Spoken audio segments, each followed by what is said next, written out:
وَلَقَدْ يَسَّرْنَا الْقُرْآنَ لِلذِّكْرِ فَهَلْ مِن مُدَّكِرٍ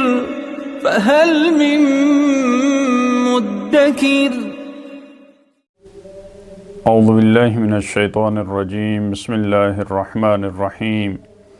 الحمد للہ رب العالمین وصلی اللہ علی سیدنا و نبینا ابوالقاسم المصطفى محمد وعلى آلہ الطیبین الطاہرین المعصومین اما بعد اعوذ باللہ من الشیطان الرجیم الذین قالوا ان اللہ عہد الینا أَلَّا نُؤْمِنَ لِرَسُولٍ حَتَّى يَأْتِيَنَا بِقُرْبَانٍ تَأْكُلُهُ النَّارُ قُلْ قَدْ جَاءَكُمْ رُسُلٌ مِّن قَبْلِي بِالْبَيِّنَاتِ وَبِالَّذِي قُلْتُمْ فَلِمَ قَتَلْتُمُوهُمْ إِن كُنتُمْ صَادِقِينَ صدق اللہ العلی العظیم۔ سورہ آل عمران کی آیت نمبر 183 میں خداوند عالم نے یہودیوں کی اور اہل کتاب کی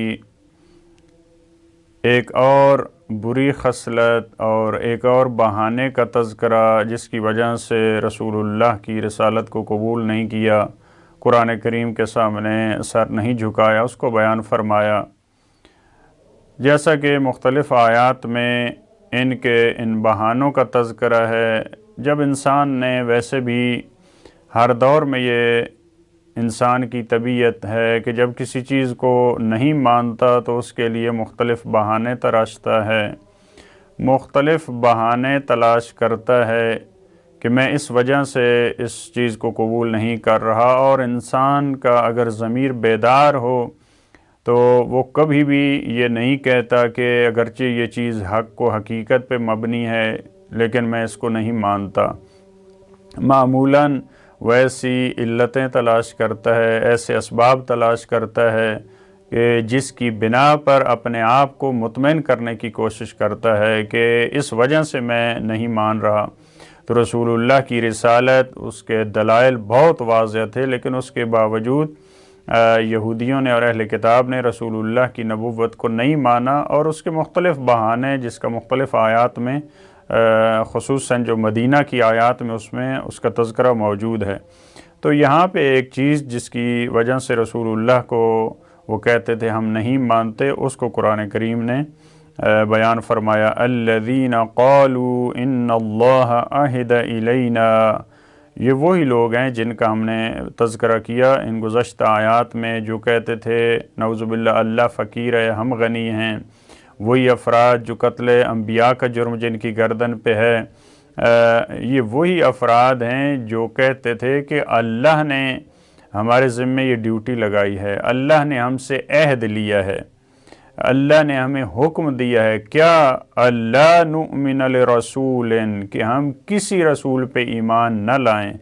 حتی یأتینا بقربان، جب تک ہمارے پاس قربانی نہ آ جائے، جب تک وہ رسول قربانی کا معجزہ نہ دکھائے، تأکلہ النار، کہ اس قربانی کو آگ کھا لے۔ آگ کھا لے کا مطلب اس کو آگ جلا دے، جیسا کہ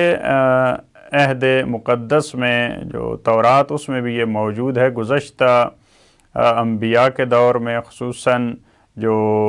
بنی اسرائیل کی تاریخ ہے اس میں اگر آپ دیکھیں تو قربانی کا تذکرہ یہ بہت زیادہ موجود ہے، ان کے اعمال میں یہ چیز موجود تھی اور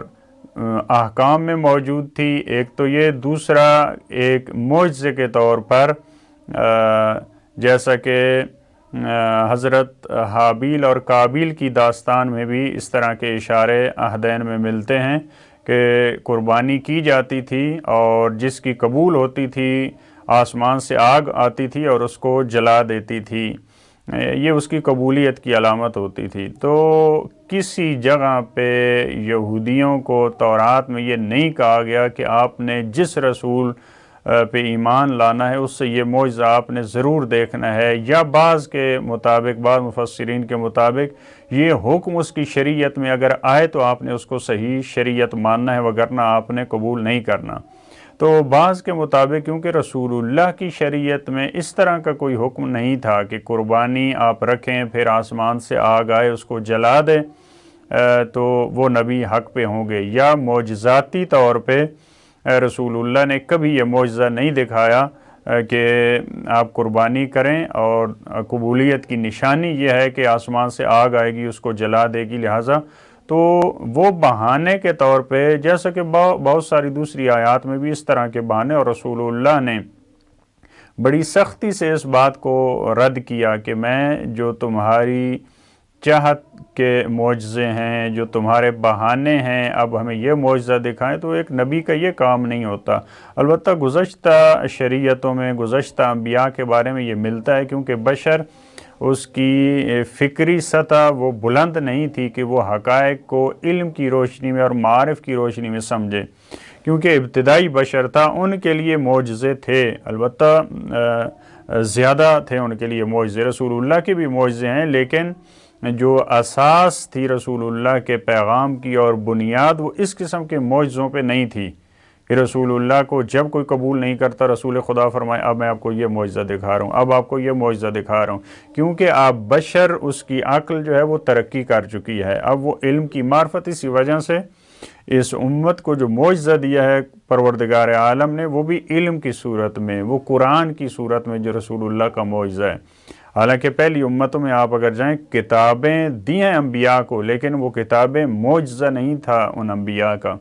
تو لہٰذا ان کا یہ بہانہ تھا کہ جب تک آپ یہ والا معجزہ نہیں دکھائیں گے، ایک قربانی آپ کریں پھر آگ اس کو جلائے، تو اس وقت تک ہم قبول آپ کو نہیں کرتے۔ تو قرآن کریم نے خوبصورت جواب دیا، فرمایا قُلْ قَدْ جَاءَكُمْ رُسُلٌ مِّن قَبْلِي بِالْبَيِّنَاتِ، فرمایا اے رسول ان سے کہہ دیجئے کہ پہلے رسول آئے ہیں تمہارے پاس، وہ بھی جمع کا لفظ استعمال کیا قرآن کریم نے، مثال کے طور پر حضرت یحییٰ، حضرت زکریا، ان سے پہلے ان کے بعد والے انبیاء آئے ہیں تمہارے پاس، من قبلی، مجھ سے پہلے، بالبینات، ان کے پاس واضح دلائل تھے، روشن دلائل تھے، وبالذی قلتم، اور اس معجزے کے ساتھ بھی آئے، اس بینہ اور اس نشانی کے ساتھ آئے جس کا تم کہہ رہے ہو۔ یعنی ایسا نہیں ہے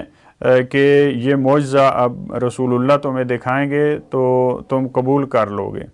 تمہاری سیرت اور روش یہ ہے کہ وہ انبیاء جو یہی معجزہ لے کر آئے جس کا تم تقاضا کر رہے ہو، فَلِمَ قَتَلْتُمُوهُمْ، تو بس تم نے انہیں کیوں قتل کیا؟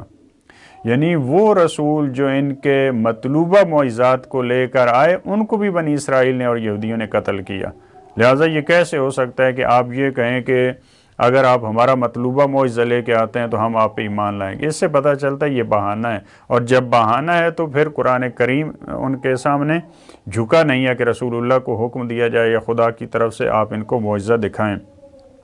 فَلِمَ قَتَلْتُمُوهُمْ إِن كُنتُمْ صَادِقِينَ، اگر تم اپنی گفتگو میں سچے ہو، اپنی اگر گفتار میں تم سچے ہو، تو پھر ان انبیاء کو کیوں قتل کیا؟ جو مختلف آیات میں، یہاں بھی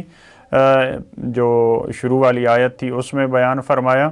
کہ قتل انبیاء کا جرم ہے ان کی گردن پہ، اور متعدد آیات میں قتل انبیاء کی ان کی طرف نسبت دی۔ اس کے بعد والی آیت میں فرمایا فَإِن كَذَّبُوكَ، رسول اللہ کو یہ تسلی دی کہ یہ نہیں مانیں گے۔ قرآن کریم کا یہ بھی معجزہ ہے، پہلے بتا دیا، مختلف آیات میں جو اہل کتاب کرنا چاہ رہے ہیں، جو مشرکین کرنا چاہ رہے ہیں، قرآن کریم نے وہ پہلے بتا دیا رسول اللہ کو۔ فرمایا فَإِن كَذَّبُوكَ، اگر آپ کی تکذیب کرتے ہیں، اگر آپ کو قبول نہیں کرتے، اگر آپ کو جھٹلاتے ہیں، فَقَدْ كُذِّبَ رُسُلٌ مِّن قَبْلِكَ، تو آپ سے پہلے فقط ایک رسول کو نہیں، جمع کا لفظ استعمال کیا، آپ سے پہلے بھی بہت سارے رسولوں کو جھٹلایا گیا، ان کی تکذیب کی گئی۔ یعنی یہ تسلی ہے رسول اللہ کو کہ آپ کو پریشان ہونے کی ضرورت نہیں ہے۔ جاءوا بالبینات، آپ سے پہلے جو رسول آئے تھے ان کی تکذیب کی انہوں نے، وہ بینات کے ساتھ آئے تھے، ان کے پاس واضح نشانیاں تھیں، واضح معجزات تھے۔ وَالزُّبُرِ وَالْكِتَابِ الْمُنِيرِ، اور زبر کے ساتھ آئے، کتاب منیر کے ساتھ آئے۔ زبور کی جمع زبور ہے، اور معمولاً زبور اس کتاب کو کہا جاتا ہے جو جس میں موعظہ ہو، جس میں نصیحت ہو، جس میں مناجات ہوں۔ اس قسم کی جو کتابیں ہیں محققین کی رائے کے مطابق ان کو زبور کہا جاتا ہے۔ اسی وجہ سے حضرت داؤد کی جو زبور ہے اس میں بھی اسی طرح کی دعائیں ہیں، موعظے ہیں، نصیحتیں ہیں۔ لیکن کتاب جس میں احکام ہوں، جس میں شریعت ہو، قوانین الہی ہوں، ایسے جو مجموعے ہوتے ہیں ان کے لیے کتاب کا لفظ معمولاً استعمال ہوتا ہے۔ تو فرمایا وہ واضح نشانیوں کے ساتھ آئے، زبر کے ساتھ آئے، ان کے پاس صحیفے تھے، ان کے پاس زبور تھیں، والکتاب المنیر، اور ان کے پاس بڑی روشن کتابیں تھیں جو منیر یعنی بالکل واضح اور روشن، جن میں احکامات تھے۔ ایسا نہیں تھے کہ ان کو سمجھ نہیں آ رہی تھی کہ اس آیت میں کیا ہے، اس کتاب کے حکم سے کیا مراد ہے۔ دوسری رائے یہ بھی ہو سکتی ہے کہ زبر عام جو انبیاء کی کتابیں ہیں وہ مراد ہوں، اور کتاب منیر جو معروف کتابیں ہیں جیسے خود تورات ہے، انجیل ہے، جس میں احکام خداوند ہیں، جس میں شریعت کے احکامات ہیں، جس میں امر و نہی ہے۔ تو یہ انبیاء علیہ السلام جو آپ سے پہلے آئے ان کے ساتھ انہوں نے یہ سلوک اور اختیار کیا اور ان کا یہ رویہ تھا، لہٰذا آپ کو پریشان ہونے کی ان کی تکذیب کی وجہ سے یہ ضرورت نہیں ہے۔ یہ ان کی روش ہے، ان کی منش ہے اور ان کا طریقہ کار ہے یہودیوں کا۔ اس وقت میں بھی یہی تھا اور آپ کے دور میں بھی یہی، اور قیامت تک جو بعض آیات کی روشنی میں کہا کہ یہودیوں کا اور اسلام دشمن گروہ کا اس کا یہی طریقہ کار قیامت تک رہے گا۔ پروردگار عالم ہمیں توفیق دے کہ ہم انبیاء علیہ السلام کی گفتگوؤں کے سامنے، ان کے فرامین کے سامنے، قرآن کے فرامین کے سامنے جھک سکیں، اور اس جو دشمن گروہ ہے، جو کینے والا گروہ ہے، پروردگار ہمیں ان کی چالوں سے اور ان کے اعتراضات اور شبہات سے بچنے کی توفیق عطا فرمائے۔ اللہم صلی علی محمد و آل محمد۔